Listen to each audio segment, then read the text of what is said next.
Welcome to our next episode of Backstage with BobbyD. What up, Backstage, D Hustle? what's going on, man? Guess where we still at, bro? San Francisco. Big shout outs to San Francisco. We out here Home of the down. Giants. Home of the Giants, home of the Warriors. You know, Maisha was letting you know yesterday. Don't get me in trouble out here, player. Maisha, I'll talk to you later about that. But yo, audience, I have a special guest with us today. We got? It's somebody that, at the end of the day, I really, really respect his journey from the beginning to where he's at right now. I want to say big shout out and round of applause for our guest, Tayo. What up, Tayo? Hey, yo. Bobby. What up, my brother? Oh, my God, man. Thanks for having me. Let me tell you, I know I'm giving you just a little bit, or them just a little bit of an introduction, but let me tell you, I've seen your journey. And I'm in awe every time I look up to see where you're at and how high you've been climbing, my brother. I appreciate it. Yeah, man. It took So- the whole village. Yeah, for sure. And hopefully I contribute to it a little bit. Cause you know, You're the master of the tribe. D's going to start. You see here? You're going to tell me the truth, right? $40. Yeah, $40. All right. You tell me the truth. My guy, he's definitely going to keep you on your toes. So definitely appreciate you pulling up, hanging up with us here at the Backstage of BobbyD. It's a segment we have here at the Tech Hustle. If you didn't know, I'm your host, BobbyD. Yeah. Click that button, subscribe, all that good stuff. But anyways, we have a really good conversation lined up for us today. And actually, just to kick us off, tell us, where you from, where you representing, and how it all got started. No, yeah. Thank you for having me, Bobby. This is a privilege and honor. I really appreciate it. So I go by Tayo. African pronunciation is Tayo. My journey. Yeah, I was born in Lagos, Nigeria. So Shout out to Nigeria. So migrated to the U.S. right after high school. Went through college, just trying to figure it out. Yeah. I think my intersection with you was like, my first job out of college, Twitter. Yeah. Yeah, so Big Blue Bird. Shout out to the Twitter. The Real Big Twitter. Blue Bird. Yeah. I'll tell you one thing that I always have difficulty explaining to people nowadays is like when I used to work at this place. And I'm like, where? I was like, the one that used to be the Little Blue Bird. And they'd be like, the Little Blue Bird? Yeah, the Little Blue Bird. Y'all don't remember that? But big shout outs to you. And that was one of your first opportunities? Yeah, for sure. So go ahead. I didn't mean to cut you off there. I think so. That's kind of like the story. It's been I was reminiscing on this a while back. It's been 10 years. Yeah, can you believe that? My journey in tech has been 10 years. So. That's what's up. Big round of applause.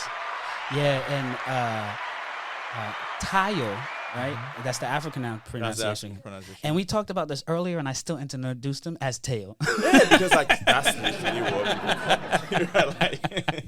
It's always good. But I tell you, your journey and I started way back in 2015. That's why it's like in tech. Can you believe 10 years is right there since you first touched, the keyboard and get involved and stuff like that. And definitely going to dive into it. But I wanted to tell a quick story about the first time that I met you. Okay. So I remember, the other day we had Tunde here, and we was talking about, just my first interactions and pulling up on y'all and seeing y'all. But y'all didn't know how much work, like Janet, you remember back in days, Janet. And then, shout out to Janet. Facts, 100% shout out to Janet. Had put in work to get you all those opportunities, and it was like, yo, the day has come, they're about to pull up, right? And I remember the first time that I walked into the cafeteria, and I saw you. I mean, you got height, so you look like a basketball player already, so you can see him a mile away. And I was like, is that him? And she was like, yep. I was like, all right, let me go check him real quick. So I'm walking over there, smooth, dapping up people like that, and I was like, yo, what up? And you dapped me, and we dapped like that, and I was like, and you looked at me, I was like, yep, we're connected. We good. No, first impression is everything. Yeah. And I think I remember that like yesterday. Yeah. Right? Just in this big place with all the faces, right? And I mean, maybe your audience knows this. Tech is not very diverse. So, Facts. you're going through your first day at this big Twitter blue. Yeah. You see other white people, imposter syndrome, kicks in. And I saw somebody just walking up with swag. Stop lying. Stop lying. Literally. Yeah. Dapping people up. Yeah. is this guy? Yeah. And it was you. No. That was Bobby. Bobby was smooth. Bobby Smooth was operator, smooth operator. Smooth, like, just, and that's one thing about Bobby. Like, Bobby will interact with everyone, right? He brings people together. So, it was, but like, I noticed them, right? Because we were getting a tour, right? I think we were in the cafeteria getting a tour. Like, this guy talking to, this, like, a smooth operator walking the room. Yeah. And I remember, like, dapping you up, because, like, we context switch a lot, right? Like, Facts. code switch. Yeah. So, I've been the whole day shaking everyone, nervous as hell. But I don't know. It just came out. I went for the dap. Yeah. And I think that very moment, I would never forget that, because, again, that's where that comfort comes in. Yeah. Like, I felt welcome. For sure. Right? Like, that's my full self. I was able to show my full self to you the very first day I met you, but you set up that room, made me comfortable no to be able doubt. to do that. No So doubt. that was pretty dope. No that was doubt. a good experience to share with you. I appreciate that, because I purposely do stuff like that, right? Because I'm making a mark that is going to last for a lifetime, right? And it was like, I knew what it felt when I first walked in there and feeling bewildered, like, wow. And then, like you said, nobody looks like me. And then they said I can get all the food, any food I want. I was like, word. And there's a DJ booth over there too. And what did they do on Friday? Tea time and stuff like that. Oh, shout out. I was like, Twitter 1.0. 1.0, right? But it was like that moment for me was just an opportunity for me to give something to you so that you could just fly as high as you wanted to in our industry and not feel that imposter syndrome. Because as soon as I did that and you dapped me up, I don't know, it's like your shoulders went down. You was chill. You was like, oh, word? This is the spot? And I was like, yeah, this is the spot. And you got me. You got my guy, Chris Coco. Shout out to Chris Coco. At that time, Leslie was there holding it down. Leslie was there. Oh, my gosh. Yeah. So it was just in terms of the type of environment for you to ascend was perfectly prime. I couldn't let that opportunity go. No. I really appreciate it. I just want to share that with you. Like, that was those are moments you will never forget. Yeah, for sure. We got a few of them though, because I made some marks on you that you definitely. Oh yeah, no, we're gonna get to it. We're gonna get to for sure. So tell me, you started working at Twitter as an intern. What did you do when you was working as an intern? Yeah, so I joined this team. So it was kind of like the growth team. That's what it was called, but it was morphing into this thing called fake accounts. So like if you take yourself back to 2015, the problem Twitter had at that time was it's all bots. We had like a lot of like bots on the platform, so we were trying to clean that up. So they spun up like a brand new team at that time called the fake account team. And that was the team that hired me in. And, it was very interesting, like, coming as a new grad. The team was all, like mixed with, you have machine learning, like kind of detect bot. But at that time, you're using like building a lot of systems. Like I would say even like the heuristic platform that we used to detect, like engineers still have to build those pipelines. Yeah. And they just dumped me into it. Day one. So, can you swim or not? Like, it was like, wait, what are you talking about? ML? Yeah. What's I just know Java. What's going on? So that's what's up though. Yeah, but it was really, it was really unique experience, because I think one thing Twitter did at that time that was very impactful was just having people around you to guide you. You have this big, Twitter itself, the technology is very intimidating. But and even till like my time there, we always have new grad interns and just have someone to walk them through it. So I feel like, that experience, I became a better engineer. Facts. It's like, why are they even paying me for this? Because I literally came here. Like, right? You should be paying them, right? So I was at Berkeley at that time. Yeah. I'm like, this is, I'm paying over there. Like, why am I getting all this free knowledge? Facts. And free food. Free food, right? So, big shout outs. Yeah. And I guess you did that for your internship, and then you went back to school to graduate? Back to school. And how long did you go back to school? Yeah, so I was, it was supposed to be a year. I think I was done in December. I just came back in January. And that was it. And then you came back to Twitter. I just came back to Twitter. Because you had a full-time offer on the table. Yeah, they gave me a full-time offer. Look at my guy. Round of applause for my guy. guy. He forgot to mention that. He was like, right when they said, all right, we'll see you later, but here, we got something for you. Yeah, they definitely did that. It's like, Congratulations, I though. was very excited to come back. But he's being modest, though, right? Because the thing about my guy here is that Twitter wasn't the only offer you had on the table at that time, because I even have another story I'm about to bring up. But tell us what kind of opportunities you had outside of just Twitter after you did your so I internship. think after the internship, I interviewed at Google, Facebook, got offers from both. I think Facebook was doing the match thing that was taking too long, but then Google gave me an offer, actually a stronger offer than Twitter at the time. So yeah, it was very hard choice. Let's just put it that way. It was good problems to have back then. It was good problems to have. You know, as a simple student. People are like, I'm gonna pay you all this money. It's like, oh wait, I'm gonna pay you more. Okay, what's going on? That's what's up. Yeah. But the side to this, right, to help close this deal. So there was one day, I'm gonna tell y'all a story real quick. I was walking down the stairs, and you know me, I'm always outside walking and getting some air. That's the thing about Bay Area, is that, hey, we don't want you just caved up inside of a closet in the basement, but get out and get some air. So I went downstairs to go do my normal walk around the street or around the block, and all of a sudden I see in the corner of my eye, I see Tayo, and I haven't seen you in a while. So I'm like, oh shit, look at my guy Tayo. I was about to go over there, but then I seen who was walking next to you, and I was like, oh shit, is that Jack Dorsey walking next to Tayo? I was like, hold on. I sent Janet a message like, yo, what's going on? Why is my guy over here talking? And she was like, oh, Jack's trying to close him. I was like, what? Jack is trying to close Tayo to come and work for Twitter. Can you imagine? At that time, I was a new grad. Okay, literally new grad. But I think that was one of the dopest gestures you can think of. So the quick story here. I have to put that's a jump. Yeah, for sure.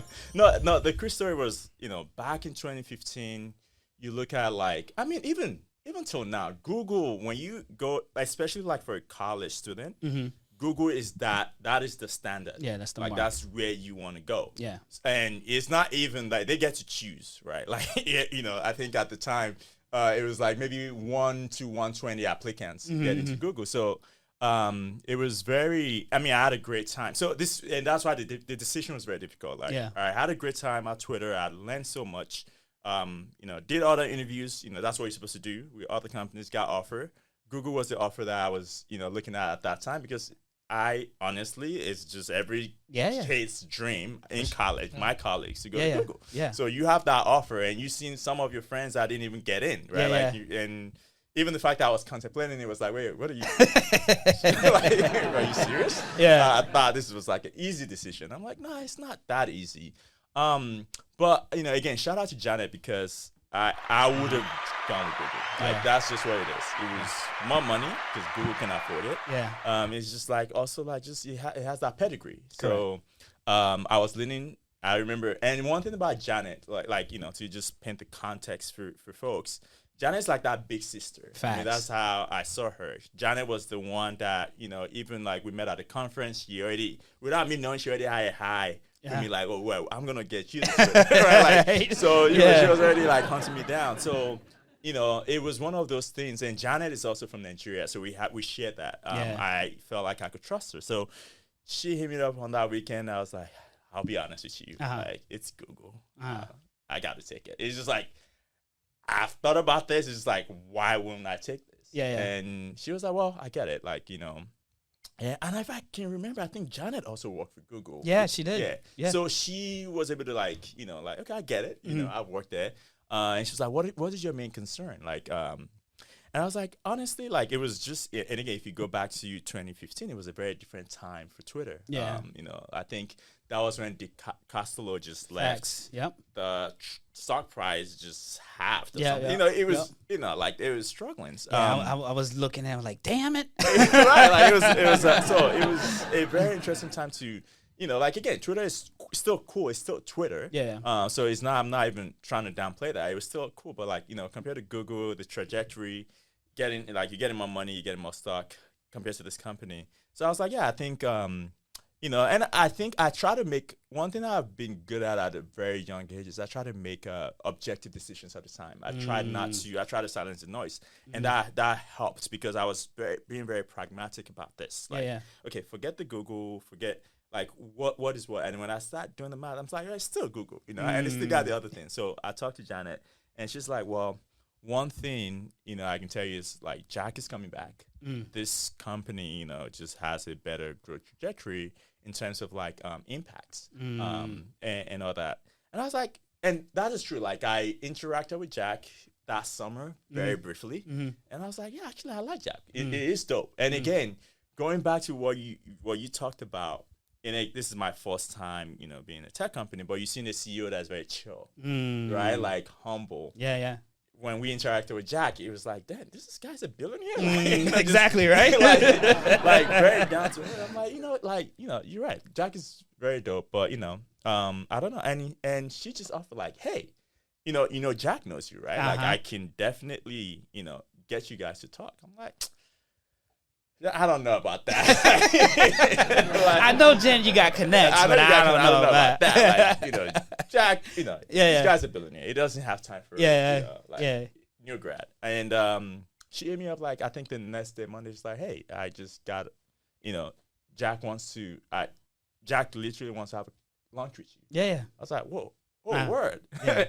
I mean, I can't say no to that. Yeah, for sure. Mean, even if I'm not gonna take it up, I have to hear what he said. And and Jack did close me. And I think the key here was it said something that resonated with me a lot, which is like, hey, like he said, Tayo, like you can go anywhere. Like you're a smart guy, you can go work on something, anything you want to work on. But the reason why I came back to Twitter, and one thing I can tell you that differentiates Twitter from the other places is just like what you're working on and the impact in the world. Yeah. And if you think about that, like, let's go 10 years ago, like the things that were happening on Twitter, right?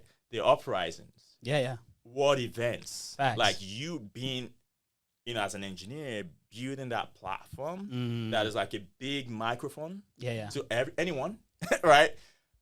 And I was like, and like it says something which is like kind of funny. It was like, you could go work on filters, right? Like if you want, right? Like you can work on like, just that one tab right there, that's you can work yours. on filters if you want, but like if you come to Twitter, you're going to work on impactful thing, and I think that resonated with me. Yeah. And I was sold immediately, and it wasn't, and it's funny because like how you make decisions, like I could have asked for more money. I probably should have. Look at you. In retrospect. I think you should have. I should have. I mean, they tried. It wasn't like I didn't take the first offer. They tried, but Google just had way more resources. And they would have to pay me for like a sweet tooth at that time, which wouldn't make sense. But I think that resonated with me. I was like, actually, I'm willing to bet to roll the dice and take this offer. After that launch, that was it. It did close me. Big shout out to Jack. Closing out the deal. Jack, I'm waiting for you to pull up on the show too. So holla at your boy, right? Yeah, Jack gotta come. But no, like that moment right there, knowing that's the impact that it had. And knowing like you're one of the first black interns and having that influence and having a CEO step to the side and be like, yo, we want you here. This is the type of work. Big round of applause for Tayo, right? Like it is memorable. It's scarred in my memory. And I low key feel like the universe forced me to have that moment to see it. Because it was in the corner of my eyes that I seen it. And I was like, look at my guy making moves. What's funny about that story is even my team, the manager, right, that I was going to report to, they didn't know that story. Because one, I didn't feel comfortable just saying like, yo, by the way, it wasn't because you guys called me 5 times that I took this offer. Jack Dorsey. Twitter. It's not everyone has access to Jack. My manager doesn't. I don't even think my manager ever talked to Jack. Facts. So I can't just pull up and be like, oh yeah, Jack. It was like, wait, what is special about you? So I didn't want those problems. I just kept it low key. And I was surprised when you brought it up. Like, oh, somebody saw this. Yeah. The streets are always watching, player. The streets are always watching. That's amazing. That's amazing. So after Jack closed you, got you to come back. Tell me what team did you work on and what kind of tech? And I know you mentioned some programming language, so I want you to drop a little bit. So went back to the same team I interned for. So that was the fake account team. We own. So it was again like it was a growth team. So like most companies, you have growth team that owns like sign up, onboarding users onto the platform. Yeah. But I think the problem of like fake accounts was just so much that team was the team in charge of like our sign up and everything, like so onboarding users in the platform. So that was the team I was on. And we own the whole sign up flow funnel from end to end. If you sign up on Twitter, I helped build and improve some of those systems. The team morphed into also a little bit of like spam detection. Yeah, I remember you was doing a lot of spam stuff. Detection. Yeah. So, but we built the platform for all of that. So if you like report spam on the platform, where it goes, where we route those reports to, we built the whole stack for that. That's what's up. What programming language was all that written on? Oh, that was Scala. Yeah, you already know. Scala. I know. Scala. I was talking to Miro and Tunde. It was like, yep, Scala was it. That was the component and very valuable programming system language, especially when you're working at scale like that, right? Yeah. And it was one of mine that I stayed away from. I ain't gonna front, but I will say that it definitely put some respect because the scale that we were actually able to manage, because it's more than the audience can even imagine how many connections or how many filters or things that you have to design to detect, and you need a really good programming language like at that. scale. And like at that time, I mean, you're getting millions of signups, Yeah. right? So it's just like that type of exposure, building systems that are taking thousands of requests per second. It's like it's like mind blowing. Facts. That you'll be as a even like at that time a new grad be having access to this type of system. Yeah. Like if it goes down, it's gonna be on the news. Facts. The whole world knows about it. Knows about it. That's always the thing I used to tell my mentees on my team is like, yo, when we break something, it's on CNN. Oh yeah, right? literally. And for sure, you put respect on engineers when you see their systems being reported down or something like that, because you know what that feeling is. But that's the other thing about Twitter that I think a lot of people don't realize is like the technical level that we were iterating at, right? It's like a lot of people were like, oh, it's just one or two computers or y'all using spreadsheets. I was like, what? Do you really know what we do? Do you know the scale and infrastructure that we built? But also the applications that we developed that we really set the pace for other organizations. Because I always tell people when they see, oh, hashtag was over here and then they did it, or we did Vine first and then they go do this, right? It's like a lot of engineering stuff started at Twitter also, and then other companies take it and then go do it, right? Or we work in open source and stuff like that. Right. But in general, people don't know that Twitter was where a lot of core engineering came from. No, literally. I mean, I think that was one of the blessings when I reflect on my career. It's just like the amount of people I had access to. And also the amount of engineering problems I had access to at a very early, like age in my career. Yeah. Like if you go to most companies, like as a new grad, you should not be making changes to the sign-up funnel. Yeah, right. Like, probably not. Like, that should be a senior engineer. When did you graduate again? right. And you're like, you deploy it to production. Like, did it work? For sure. But I think, it was the phase, and I think that was one of the beautiful thing about my career at Twitter. Like, I felt like I got in at a perfect time where there was no fluff, right? Yeah.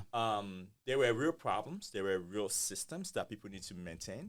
And it doesn't matter if you're a senior engineer or a new grad, someone has to maintain the system. Yeah. So, and there's also that freedom that, we had as engineers. Like, hey, you find problem. I mean, one of our things called, like, run after problems. So I forgot all those core values thing. Yeah. But hey, like, you have there's a problem with the system, go do it. Facts. Right, it just believe in you, like you can do it, and I think I gain a lot of exposure from that. Oh yeah, and I'm so grateful that you got that early in your career because it's shaped and molded you to where your trajectory is now. Absolutely, absolutely. Yeah, and I know Tayo from intern. Now you're up at a different type of level, like staff, principal, engineer. Look at this guy. It's like I remember when I was leaving, I remember looking up people's names, and I was like, all right, let me see what's up, Tayo. Let me see what you got.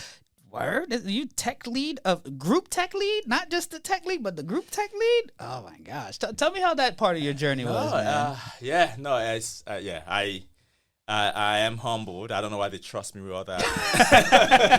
Still don't know why they trust me with all that. No, but I think that's going back to what we talked about. So as you know, at least towards the end, I mean, even like at the time you left, like Twitter, as you know, because when I joined, again, it's still a big company, but it was run like a startup. Yeah. And I think we got to that maturity later where now, I remember one time I wanted to touch one of my system, like that I built. I literally built the system and I sent a code review and somebody was like, no, what? I'm like, what? Right? But at that point, it hit me like, no, we're actually a more mature company, right? So there's red tapes everywhere. Yeah.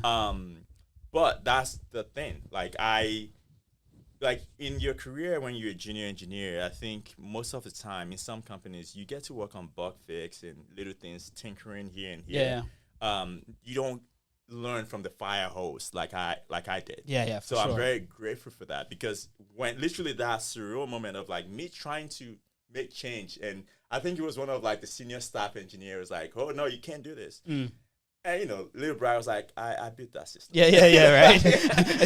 go check the change log. I literally built this from ground up, okay? Right? And it was so confused because again, as a mature company, this guy probably joined like a year ago. Yes, he had the title more than me. Yeah. But when I say like I built the system, it's like this is a very critical system. What do you mean you built the system? Yeah. But when he looked at it, I actually built it. Then he put some respect on it. But that's the going back to like how I progressed. I think I just got those learnings early in my career that kind of stretched me to grow at a faster pace. Yeah, for sure.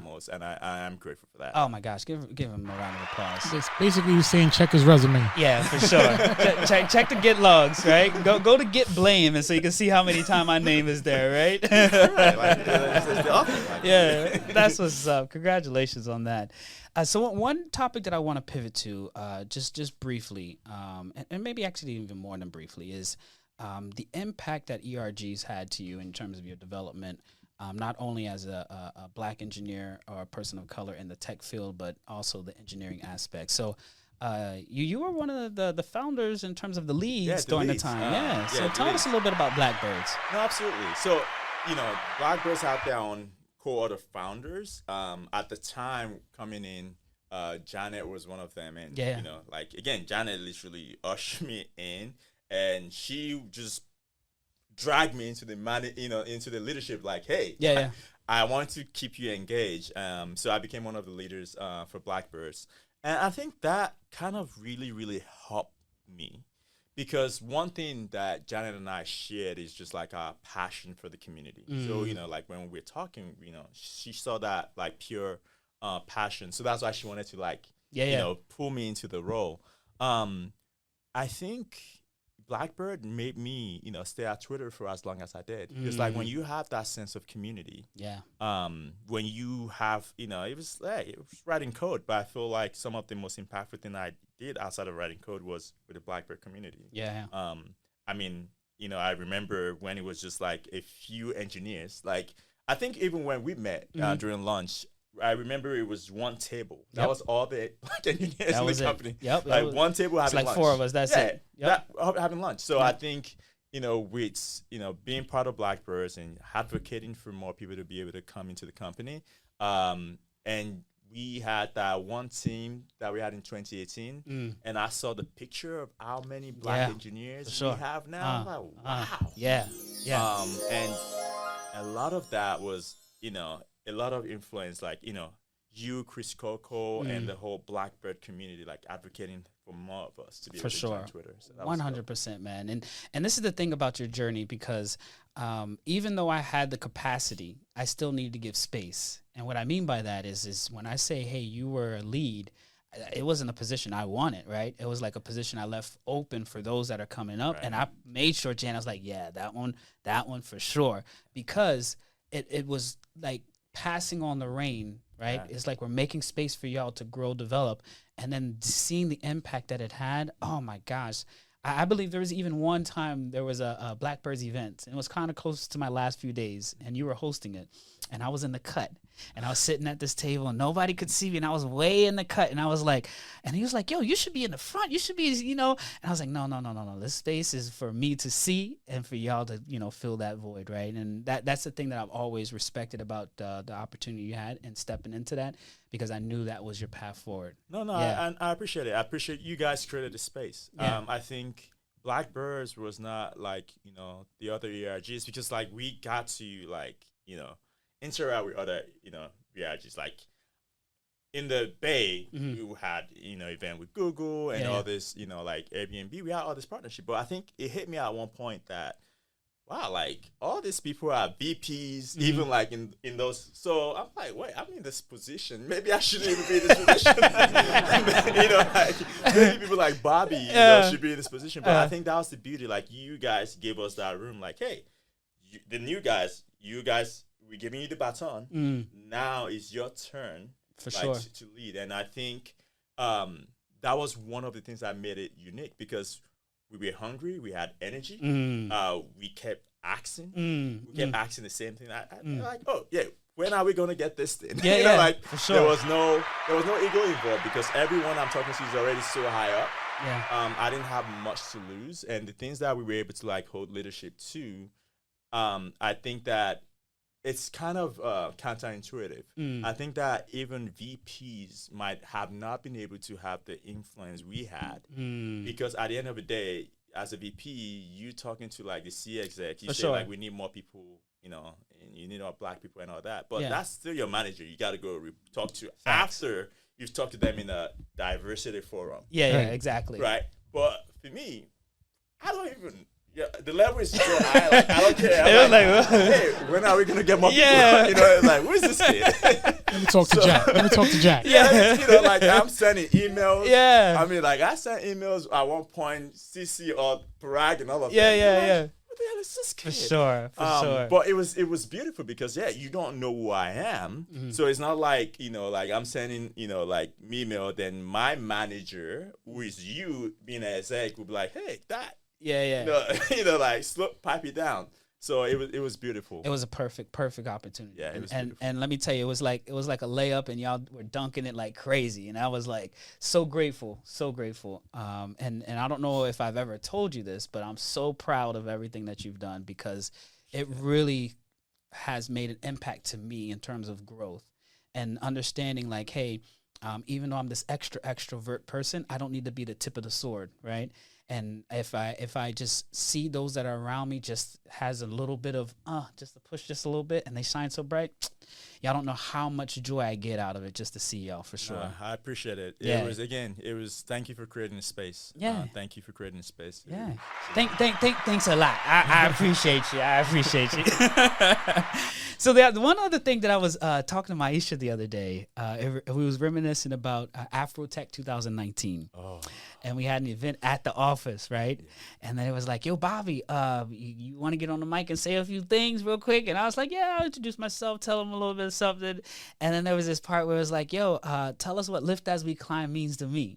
And I was like, are you sure you want to know? I was like, asking the audience, y'all want to know? Because I wrote a few bars down, a nice little poem that I wrote. And I go up there and I drop the mic. I kill it. And all of a sudden, I look in the corner and I see Tayo over there. He's like, ah! And I was like, oh, I hit this one out the park. No, it was beautiful. And I think it's also, it's beautiful like you mentioned that because like looking at your journey, it was shortly after that you started your journey. Yeah. And I think it was very evident to me that this is what you're passionate about. This is your calling. Yeah. Because the way you were able to walk the room, the way you were able to inspire everyone, and like it's a very like I think I forgot the Ghanaian. Is this sound? There's something. It was a thing. The meaning, the lift as you climb. We found it like in a Ghanaian thing, and we made it like a hashtag, right? So the whole topic was, what does lift as you climb? And the beauty of it is it was authentic because that's what you've done. Yeah, A lot of people will come in and, talk about it, theoretically, but that was your lived experience. So you're like, hey, you giving it raw, like, hey, this is how you lift and climb. Facts. Because I've done it. I'm here. I'm seeing all of you in the room. I know how many of you have lifted, right? Like, it was very relatable. So, so that was dope. And like looking at your journey, like right after that, like it was no accident. I was like, yeah, that's the Bobby. That's what's up next. So that was dope. That was beautiful. Yeah, man. I reflect on that as one of my proudest moments at Twitter because we talked about tea time. Before y'all got there, I used to be up on tea time and try to, inspire, but not really feel brave enough to pull something off like that. And I was like, yo, this might be one of my last few times because you said, like, I was gearing up. I was like, nah, I'm going to give it to them raw this time just so that they can see. And there was definitely people afterwards come back and be like, yo, I don't think I've ever heard an engineer do something like that. Right. And you said, how long you been doing this? And what you're like? And I was like, yeah. Just be yourself. Just be yourself and watch. No, and that's the beauty. I think, I hope I'm not going off topic here. I think to piggyback of that, like, that was the thing, like being yourself, right? And you showing that allowed a lot of people to also be themselves. So, it was just beautiful. Like how you can mentor that way. Yeah, I low key always call myself a cultural mentor, right? I'm gonna give you a little bit. If you got some tech problems, come and holler at me. But watch this cultural work, and I'm gonna change your mind, right? Because I know you have the technical skills. Just let me show you how you can sauce it up a little bit. Absolutely. Yeah, for sure.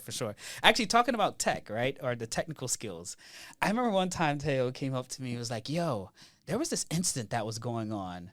And I was in the Slack room too, and the Slack for us was the centralized place. Obviously, y'all know where DMs and stuff like that is, but where like the Twitter command center held it down, right?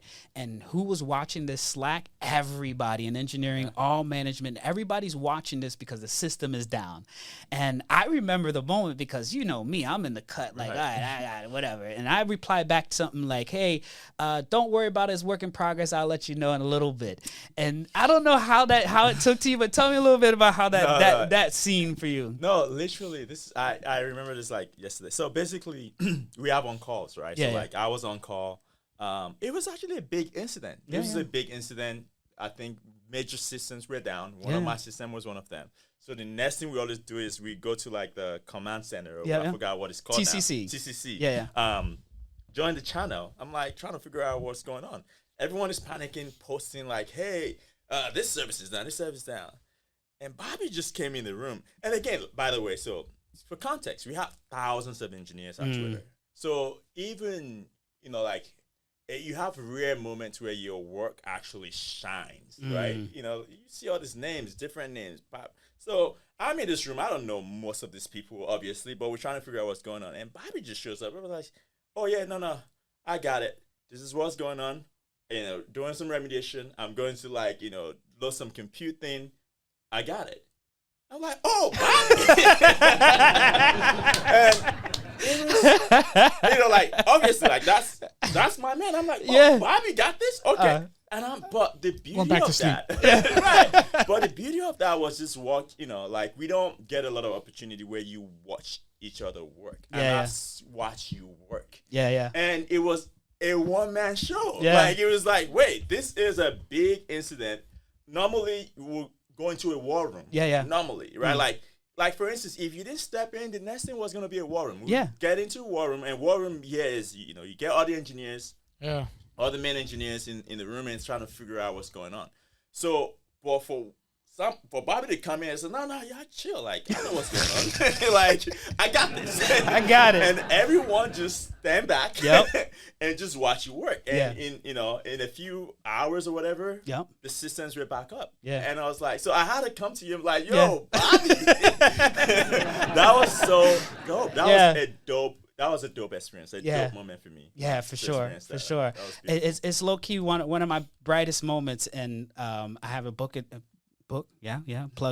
I have a book I'm working on where I have a chapter called "The World Knows Me, but Y'all Don't Know Me Yet."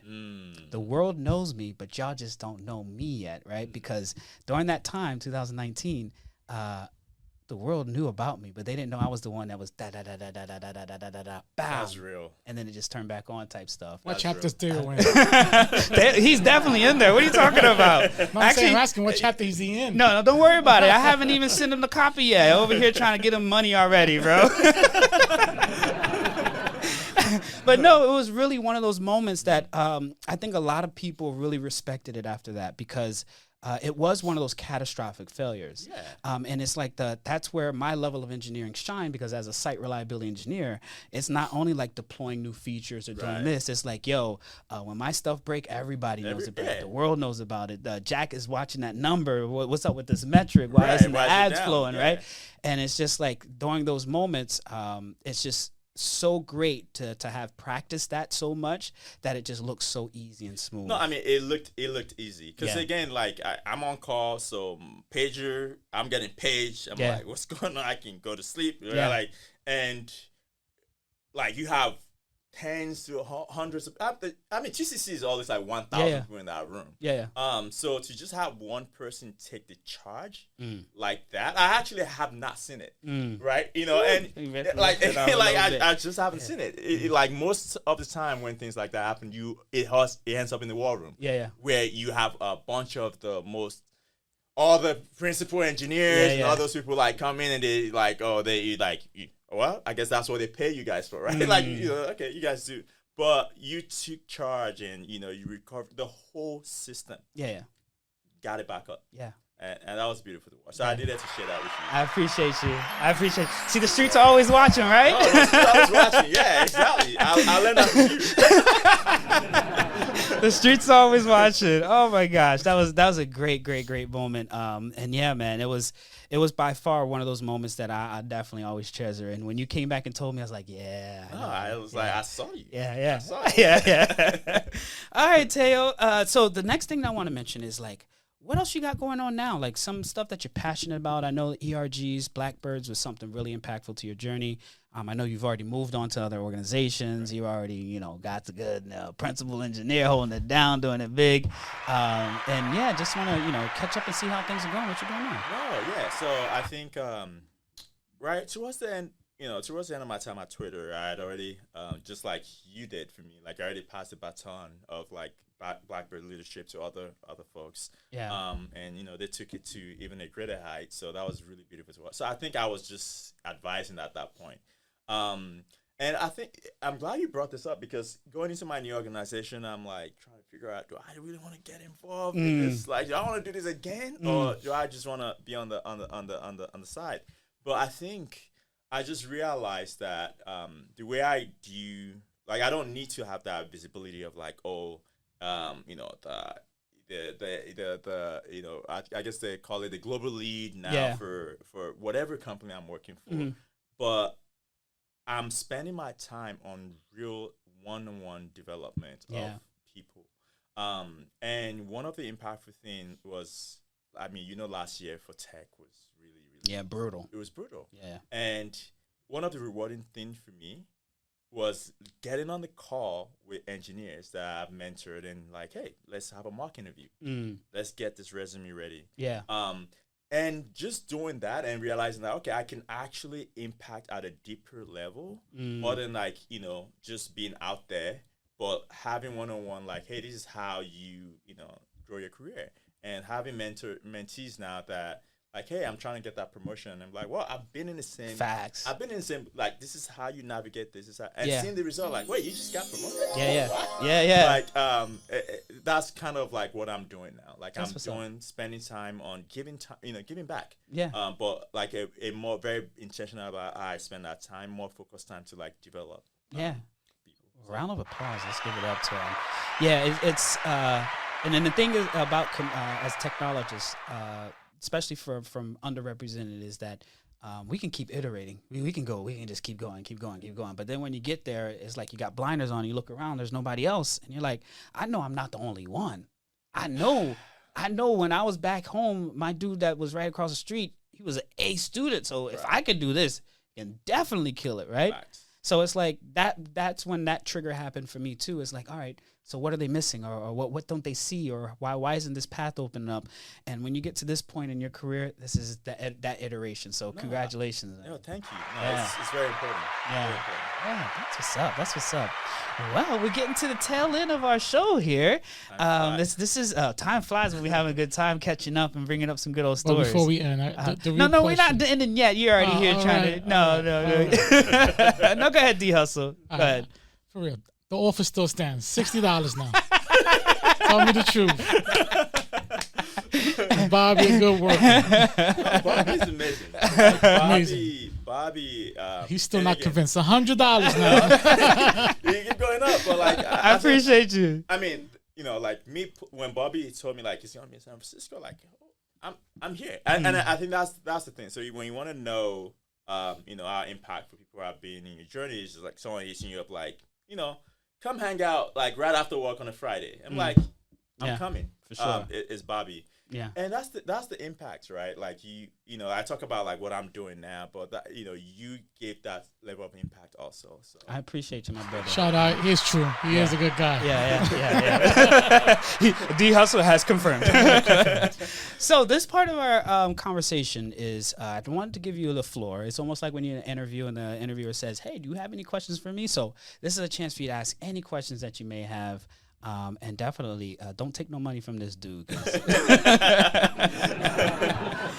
I just want to, like, how's your, I remember, like, when we had the conversation, like, I know that I'm glad that you told me that, hey, I'm going to be out the nest. Yeah. And this is, we call Twitter, like, when you're leaving, we call it the nest. Yeah. I'm going to be out the nest. This is what I want to do. How's your journey been so far, like, doing this? Yeah. What are the things that you learn? Were there any surprises to like this new chapter in your career? For sure. Thank you so much for this question. And you are right. Like there was definitely people that I needed to talk to before I even let the other people know. And you were definitely on top of that list for just a conversation, and the thing that really just was heavy in that conversation, what was next, right? And really just pursuing that continued impact to our community directly as possible. So how's it been going? These streets, man, out here is hustling, you know what I'm saying? Trying to keep it up, right? Definitely we've made some real great impacts for some nonprofits, organizations that we partner with. We got our own tech community where we're really iterating on building communities that build products, that build companies. Don't steal my tagline, I'm over here trying to take it, right? But also speaking publicly, speaking on stages around the world. I went to London last year to go talk about imposter syndrome and stuff like that. And we're going to Austin in about 2 months to go speak at another conference. So I'm, spinning the wheels on that. And I'm just really working on, amplifying this voice and amplifying this experience because it was so unique, right? Yeah. Every time I talk to a fellow Tweep, and we talk about what was it, right? We talk about the culture, the vibe, the feeling, the little things that we did and how impactful it was. It's I got to tell people about it. I got to, right? And I want to make that global impact. It ain't going to happen in 1 year, 2 year. I'm still on this hustle and, I'm here for it, player. I appreciate you pulling up, right? No, absolutely. I guess another question is just like your time at Twitter, right? Like, I've had time to reflect on my career at Twitter, which is interesting because I never really reflect while I was there. I was just, just kept working and trying to climb. But have you reflected on your time at Twitter? Was there anything that, like surprised you? Was there anything that you would have done differently? And how do you feel about the entirety of your career? Yeah, man, that's a really great question. So, I reflect on my impact at Twitter all the time. I do miss the keyboard. I'm not going to front, right? I miss the hustle bustle, the large scale, hyperscale infrastructure. You talk about compute. The one thing I realized is how far ahead we were at Twitter and where the industry is. I'm still waiting for them to catch up with us, right? Because we was working at hyperscale, and when you're starting to talk about that, your design strategies and your implementations are different, and/or the incidents that you have are at a different level type stuff.